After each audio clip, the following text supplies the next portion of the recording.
Assalomu alaykum. Kunlar isigan sari haydovchilarga bitta muammo yuzaga kelishi boshlaydi haydovchilarda, ya'ni bel shamollashi.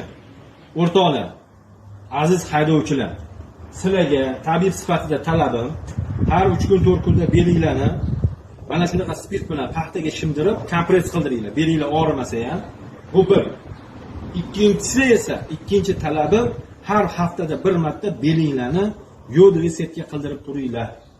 O'shanda kasalni oldin olib yurgan bo'lasizlar, uni davolagandan ko'ra. Hafsala qilinglar.